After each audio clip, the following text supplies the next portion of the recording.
usimwekee ratiba Kristo ya kupokea Ekaristi Takatifu. Kuna ambao miongoni mwetu, hasa wale ambao kipindi cha Pasaka huja kanisani na zile siku 3 zinazotangulia, wanakuwa na ratiba ya kupokea Ekaristi Takatifu mara 12 kwa mwaka, yaani kila mwezi mara moja, au basi kwa mwaka mara 2 tu, siku ya Pasaka na siku ya Noeli.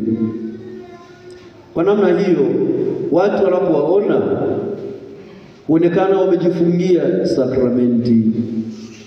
Tunaomba mlisaidie kanisa, msikubali watu ambao kwa kweli tangu awali wamepewa alama isiyofutika moyoni mwao kwa ubatizo na wakapewa komunio ya kwanza. Msikubali kukaa nao na kukaa kimya.